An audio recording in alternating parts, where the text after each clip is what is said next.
authorize an emergency declaration for $5,500 of emergency assistance. You're going to hear what the city's going to provide in additional service. Here in a moment, I'm going to have the executive director from the Red Cross talk about their assistance and their operations. But one specific one I want to talk about today in our community partners, we just had a great conversation and advice from Miami-Dade. The folks that did the work with Surfside, we just had a great conversation with their respective, the mayor's office, their police, their fire, their emergency management, and all that to assist.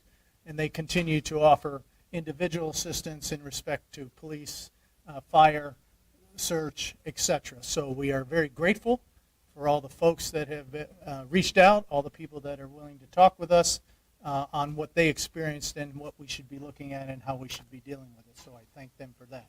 I thank all the other partners, and I want to thank the Community Foundation for giving assistance and offering assistance. So without further ado, Executive Director Ms. Burnett, thank you so much for being here, and please, American Cross, the Red Cross has been a great partner with us. Thank you, and thank you, Mayor, for letting us be here to share some of the services we're currently offering. First of all, our hearts are with the entire community. This has been a horrific event for all of us, and our hearts are right here with our own community. We currently have a shelter open. It was originally opened Sunday night at the KSI location. They were gracious to open quickly for us and have been a wonderful partner. We did move yesterday over to the former Select Hospital location at Marquette and Kimberly, so KSI could reopen for our seniors here in the community. The shelter is open to everyone impacted, whether they want to spend the night for a safe place to stay, they want to come in to get air conditioning, food, charge phones, get health and mental health services. We just want anybody impacted to feel free to come there. We do take pets there with them also, so they can bring their pets. This Saturday really is going to be a great event to help these folks. We have partnered with more than 15 different agencies here in the Quad Cities, and we will be doing a resource center at the downtown Davenport Y, right by the newspaper. Residents impacted will be able to come to that center. They will do an intake process with us where we'll gather their information, and then they will be able to meet individually with the different agencies and with the Red Cross to find out about resources that will be available to them now and going forward. And it's just a wonderful opportunity for them to come together and get some support mental health-wise, but also learning about resources to get them help for their recovery. And our work will continue as long as we're needed with this, so we're just grateful again to have this opportunity to let you know what is happening and to make sure that the residents impacted are aware of those services. Thank you. Thank you, Ms. Burnett. And so now I'll have Bruce Berger, he's our Executive Director for Community Plan Economic Development, so he's going to go through the assistance that the city is providing. Again, I talked about the state and others, but the city are going to provide some assistance also. Mayor. Yeah, and there are a number of agencies. You just heard big thanks to the Red Cross for all of their efforts, Salvation Army, Humility Homes, Community Action of Eastern Iowa. There's a lot of folks helping. We're adding to that, and so our contribution to City Council, subject to ratification by the city next week, but we're looking at assistance for residents who were in the building of $6,000 for the household. And the idea is that should be able to help with some things. It's not universal. It's not going to help with all, I know, but hopefully with some of the resources the mayor mentioned and some others in the community that is at least some assistance.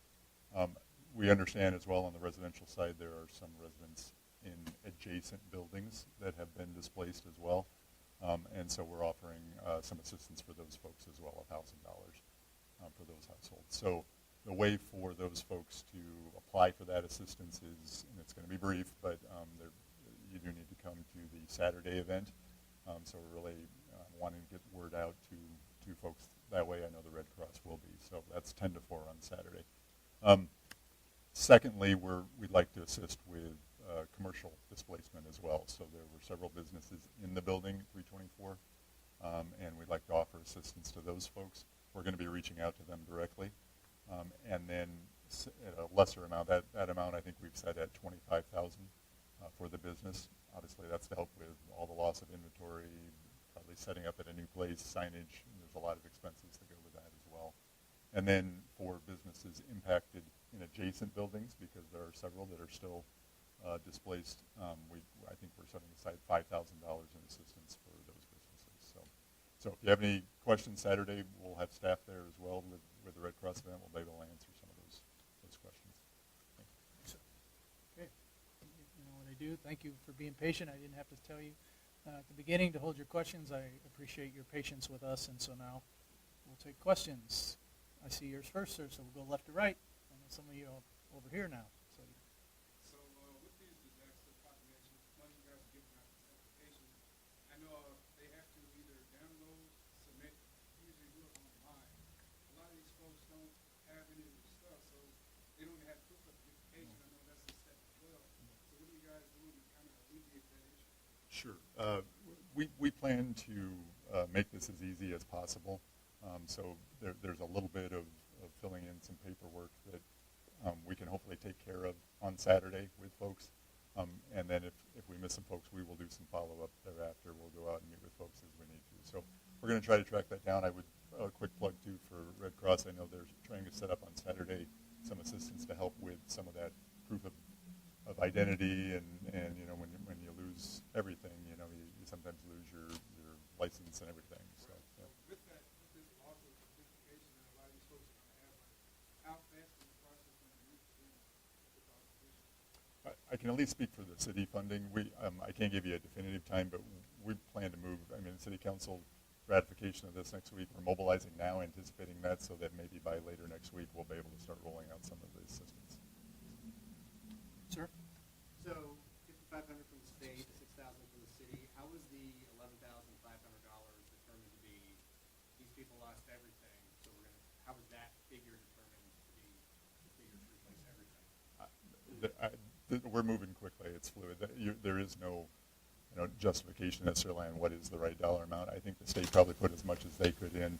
We're positioning our funding from funding that was set aside from lost revenue for the ARPA, the American Rescue Program dollars. So we pivoted as quickly as we can to try to do that. I'm sure other agencies, Community Foundation is continuing to raise money, as I understand it, so that amount may change too. So. Ma'am? You guys have still not said what you plan to do with the building. Those are the people that are working on the outside, but the family members inside. This is great, you're booking other buildings around and the businesses around, but what are you doing to get them out? What is the next step there? To get who? Get the. People unaccounted for inside the building. So we today, again, as I said this morning, but on site was the state search and rescue team again. Dogs are inbound again, and we are continuing to try and determine what we can see there. We had other cameras in, so we're continuing to do that. What about robots? Every second counts right now. What about what? What about getting robots in there? So the Every teams second that do this work are bringing all their technology to bear and are determining what to use. We've had infrared. We've had all of that already. And they're determining should there be other things to do. The experts, which is not me, is doing that work. And I'm sure you guys are paying attention. You saw them doing their work, and they're doing it. Ma'am? Is there any restrictions on that city funding for these folks that can have to do stuff? No, the way we're setting up these funds, we know what the intent is, but we want to make it as flexible as possible so that you can spend it on rent, clothing, food, anything you need. Sir? Is there a timeline? You guys mentioned a lot of the adjacent residents, the flood impact to their buildings, or is that just kind of like a will over there? I don't think there's a timeline yet, sir. We have been in contact with most of the owners, I think all of them, directly face-to-face. Okay, going back. Sir? Mayor, any information on the man that was arrested today trying to enter the building? I don't have information unless somebody other than don't please jump the fence. Please don't go into the unsafe area. I can't implore you enough. Please don't do that. Sir. So I guess it's kind of a Red Cross right now. The resources that you guys are providing, I know a lot of that stuff is up there on Kimberly Road, but the folks that are displaced are down here downtown. Are you guys planning to bring those resources down here for them? Actually, the city and the transportation has been very gracious. We've gotten bus tokens. We have all different things. So if anybody has a special need, they can call 1-800-RED-CROSS because we too realize there's some barriers to getting places and getting resources. So every day we are working on those issues. Thank you. Okay, yes, sir. And then I'll go back. Specific about today, there's a lot of speculation always, so I'd just like to be clear about specifically today. We saw a crane moving out. Were there drones today? Just what did the surge, what activity occurred today? I haven't got the report from exactly today, but they were in assessing whether they shore up, how to do it. We're Valley, you saw, move their stuff out, so we are in the process, and probably tomorrow we'll have some more details for you on the technical company. Don't quote me, y'all quote me on everything, but I'm going to say company, but technical ability of some organization to do a very systematic approach to this building, right? On how to remove things at certain times. So we're not ready to say who, but the people we believe are doing it are doing their assessment if that's what can go. We probably will be able to tell you that tomorrow. Yes, ma'am. 1, 2, 3, and then today. Yes, sir. So is the Red Cross actively contacting tenants if they haven't stopped by the Red Cross? We, Sunday night, immediately after the event, we started a reunification center, and we were able to get information, and we are not only for the building directly impacted, but also the buildings that have been evacuated. We are working to call and connect with each of those individuals to make sure they're aware of Saturday's event and what we can do helping them. So yes. You know how many people you contacted? I don't have that number here. I've not been back to the office all day, but I know they are working hard on that, and that's part of our appreciation of being here today, to make sure we're getting the word out. Thank you. Sir in the back, right there. Is there a plan, you mentioned that you're still evaluating, is there a plan to continue that field today? Can you expand it? Yes. Yeah, there certainly is that contingency. And was that? We don't have the exact perimeter yet, but we're hourly evaluating that. So, ma'am. The majority of these buildings in this area are very old, probably a century old. What are you doing? This could be just the first one to do that. What are you doing to ensure As I said this morning, we are constantly evaluating which buildings we should go to, and we have a pretty rigorous inspection based on cycles, but we are evaluating where the inspectors need to go next. We are very cognizant of that. Can you call this negligence that you own the building? I'm not going to call it anything. Some investigator, we have, as we turned on all the documents and everything over basically on our website, and we'll continue to do that, and then whoever the investigator is will determine all of that. Our focus is still on the safety and parts for the displaced folks. 1, 2, 3, and we're done. So we're talking about the assistance for people today. This morning we talked about the work to make sure that the permitting process and all that, the inspection process is better. There's still a woman outside saying charge you with murder. So what are you doing to restore the trust of the people who just don't trust you? So I'm not even going to answer something like that. Next. So how do you guys plan to get the word out to people? Like you said, don't have much access when it comes to media and noise, things like that. So is it just planning to get that word out, or what are you guys planning to do? Of course. Yes. I'm thankful for you being here and getting that word out. But what I'm asking though is that a lot of these people might not have access to watching the news or something like that, or just have access to Someone who doesn't have a phone, you mean? Yeah. I don't know how to answer that. I mean, there's plenty of people communicating with me minutely, so I don't know how to answer.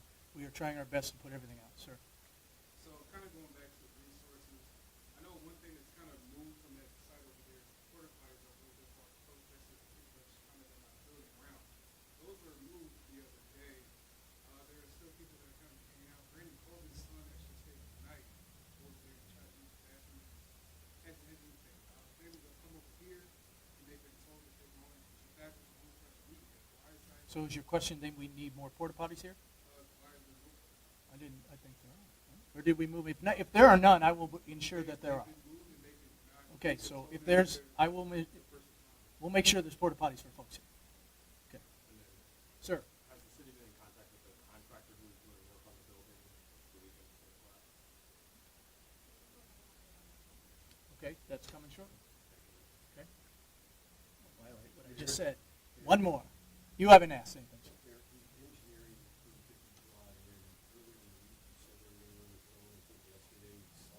Yes, sir. I haven't got that yet. They're putting all that together. But when we get it, you'll get it. Sir and ma'am, and violate what I said. This is the last two. For people who, live, work downtown, who aren't necessarily in the immediate area, are you guys recommending any kind of, protective equipment for them to wear if this comes down, or is it just kind of stay away? We're evaluating. You want to say? Corey Spiegel, the city administrator. Our public works team is in active conversations with the DNR. They were here yesterday. We are aware that because of the building being the age it is likely filled with asbestos. And so we know that is a risk to both the public safety responders as well as the demolition team, and will be a concern for the public as we begin the demolition process. It is a highly regulated process, so we will be working directly with the DNR to ensure we do so safely for all involved. Ma'am. Many of the residents that we spoke to, this is their second time being homeless. This is also many of them, it sounds like they're veterans of America. What do you have to say as a mayor that this is their second time being homeless on the streets? I'm sorry. And we have many veteran organizations, many other organizations that are helping with that. And if someone wants to reach out to me and have me help them find contact with the Red Cross or contact with any of the CRRC, the Veteran VA for homeless veterans, is right down the street. They are happy to do that, and they themselves are reaching out to those folks to do that. I know that. So, thank you. We'll have more updates and more press conference tomorrow on other subjects, especially some of the ones you asked for today. Nothing else scheduled today, Mayor?